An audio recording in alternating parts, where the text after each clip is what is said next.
Good morning student, আশা করি তোমরা সকলে ভালো আছো এবং খুব ভালো করে প্রিপারেশনটা নিচ্ছ।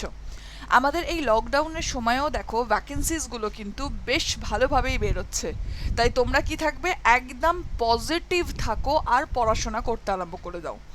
যে সমস্ত ফর্ম ফিল আপগুলো হয়েছে তার পরীক্ষা তো হবেই, আর আগামী সময়ে কিন্তু আরও ফর্ম বেরোবে।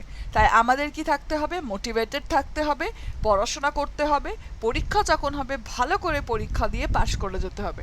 আর এর জন্যই আড্ডা 247 বেঙ্গলি কিন্তু সবসময় তোমাদের সঙ্গে আছে। আড্ডা 247 বেঙ্গলিতে তোমরা যদি কোনো পেড কোর্স নিতে চাও তাহলে মনে রাখবে Y266 এই কোডটাকে যদি অ্যাপ্লাই করো তাহলে 77% অফ কিন্তু তোমরা পেয়ে যাবে। আমাদের এখানে পুলিশের ব্যাচও কিন্তু লঞ্চ হয়ে গেছে।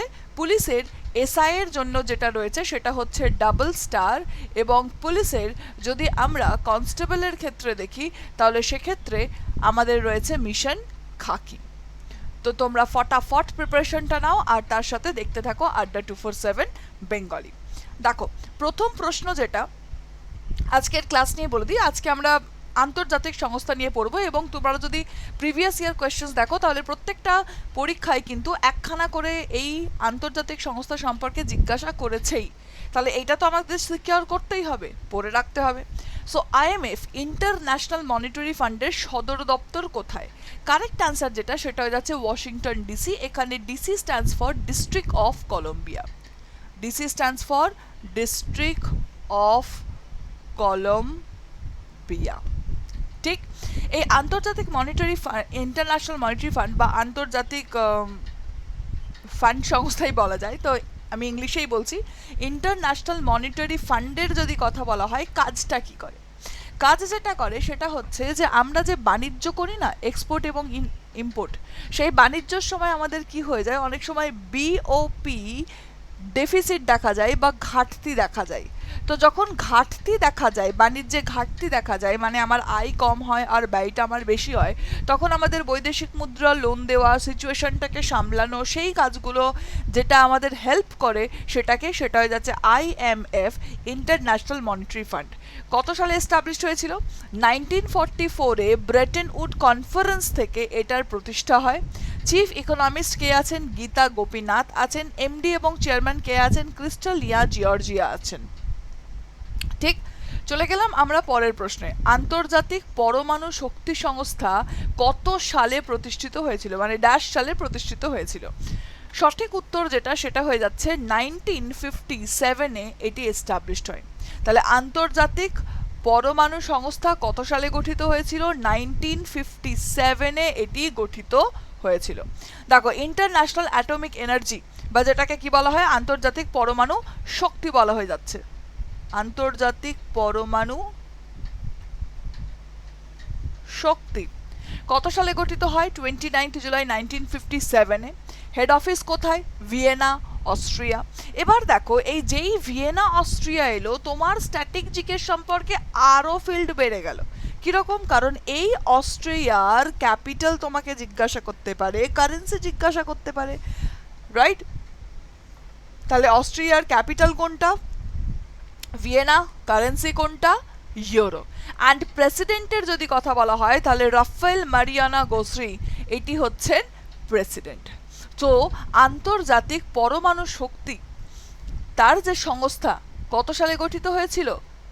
1957-এ। আর হেড অফিস কোথায়? অস্ট্রিয়া। 1950 সালে নিম্নলিখিত সংস্থাগুলির মধ্যে কোনটি প্রতিষ্ঠিত হয়েছিল? মানে এবার তোমাকে দেখতে হবে 1950-এর ব্যাপারটা, যে কত সালে হয়েছিল। দেখো, এই হিসাবে যদি বলা হয়, মানে তোমরা এলিমিনেশন প্রসেসেও দেখতে পারো, বা কোন সংস্থাটা কখন এস্টাবলিশড হয়েছিল, এই ফরম্যাটটা যদি আমরা মনে রাখি তাহলে কিন্তু ইজিলি আমরা এটাকে ডিল করতে পারবো। তো বিশ্ব বাণিজ্য সংস্থা, মানে যেটাকে আমরা কি বলি, ওয়ার্ল্ড ট্রেড অর্গানাইজেশন বলি। বিশ্ব আবহাওয়া সংস্থা মানে মেট্রিওলজিক্যাল অর্গানাইজেশনস বলি।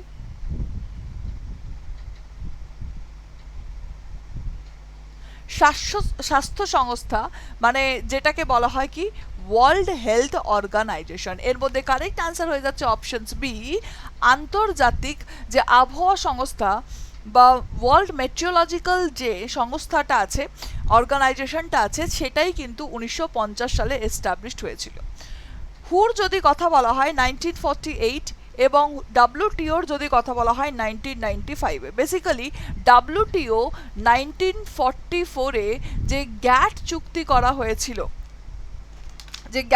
করা হয়েছিল, general agreement on trade and tariff and trade যেটাকে বলা হয়, সেই গ্যাট চুক্তি পরবর্তীকালে কি হয়ে যায় 1945-এ ডাব্লিউটিও। আচ্ছা, গ্যাট হচ্ছে 1947, ইয়েস, আমি ফুল ফর্মটা লিখে দিচ্ছি, জেনারেল এগ্রিমেন্ট অন, প্রথমে আসে ট্যারিফ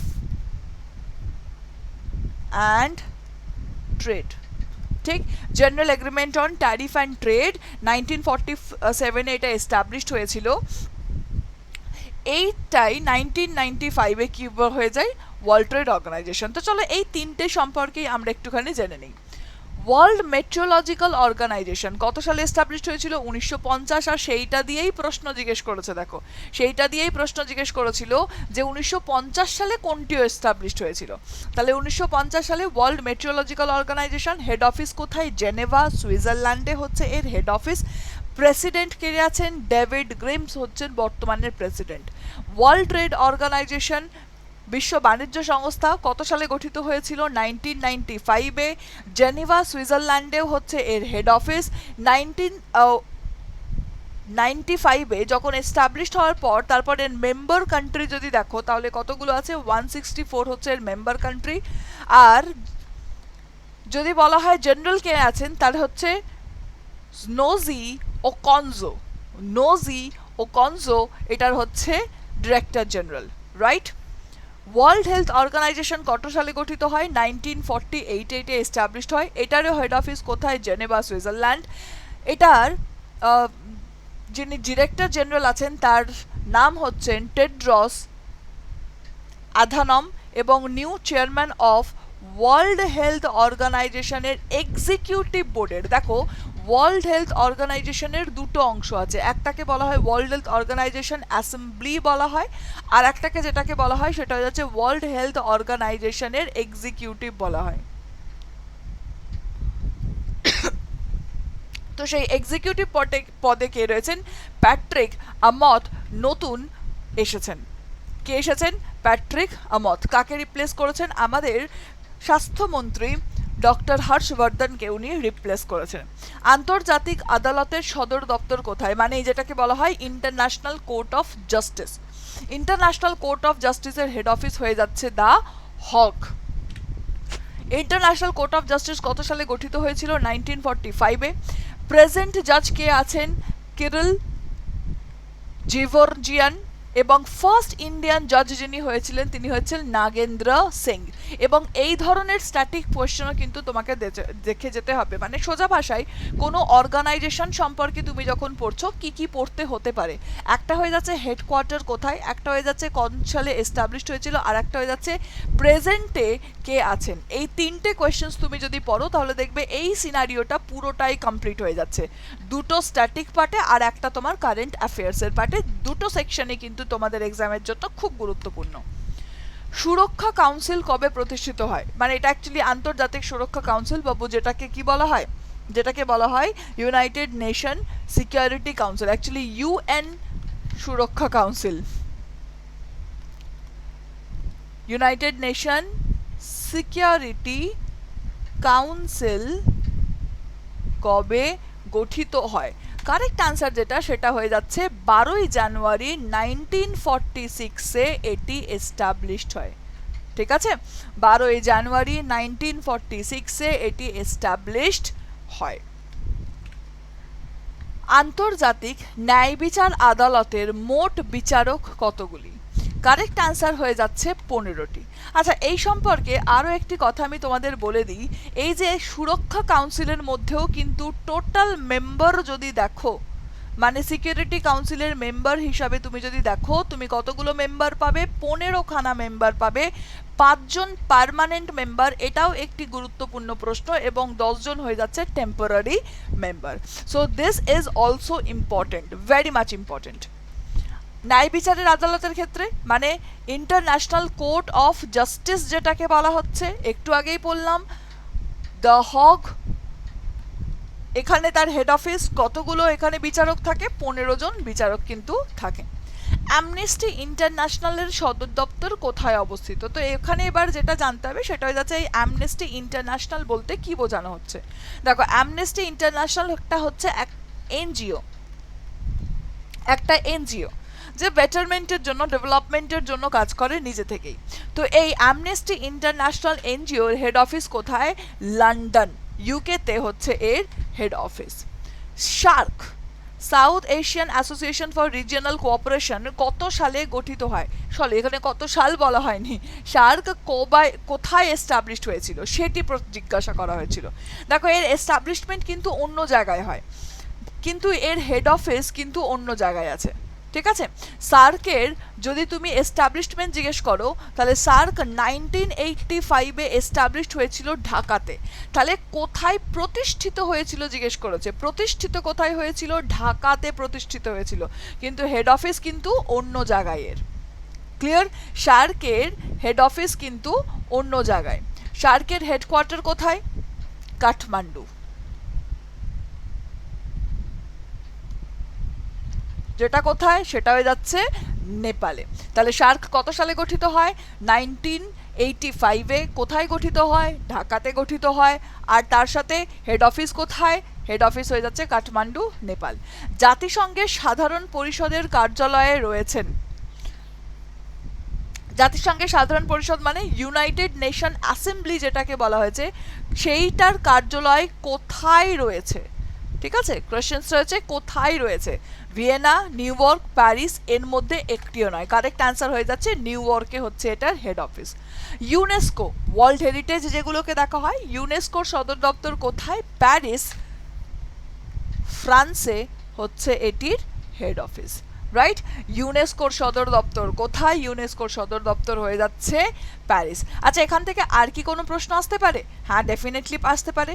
ইউনেস্কো কোথায় এস্টাবলিশড হয়েছিল, মানে কবে এস্টাবলিশড হয়েছিল এই সালটাও তোমাকে জিজ্ঞাসা করতে পারে।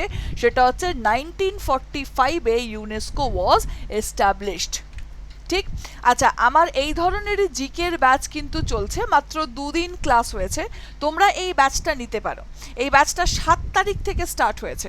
এই যে আমার পেড ব্যাচ, এটা 600 টাকা মতন দাম পড়ছে, যেখানে তুমি সেন্ট্রাল গভর্নমেন্ট তার সাথে সাথে স্টেট গভর্নমেন্টের যাবতীয় যা জিকে কোয়েশ্চেন্স আছে সমস্ত কিছু কিন্তু জিকে কোয়েশ্চেন্স তুমি এখানে পেয়ে যেতে পারো। 600 টাকা দামটা কি? দামটা কিন্তু বেশি দেখাবে, কিন্তু তোমাকে কি পুট করতে হবে? Y266 এই কোডটা পুট করতে হবে। তুমি যখন Y266 এই কোডটাকে পুট করবে তখনই দেখতে পাবে যে এই ব্যাচটা তুমি কিন্তু অ্যাভেল করে নিতে পারছো। ঠিক।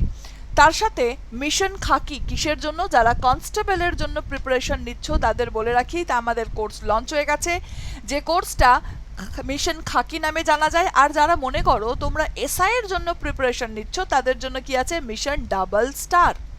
ঠিক, যখন কিনবে Y266 কোডটা পুট করলেই তুমি কিন্তু 77% ডিসকাউন্ট পেয়ে যাবে।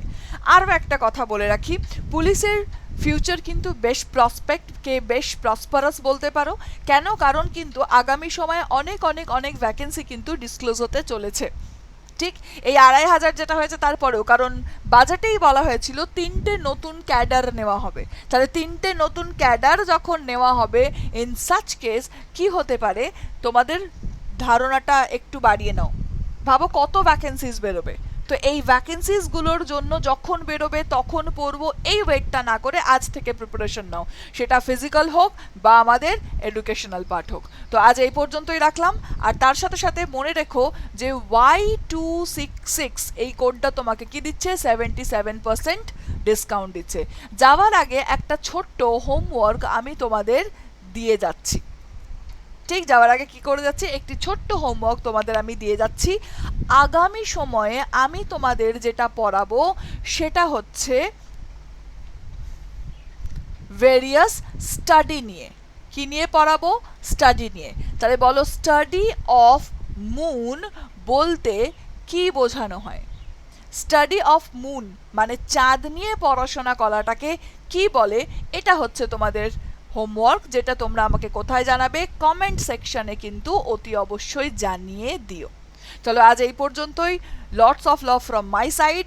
পড়তে থাকো, ভালো থাকো।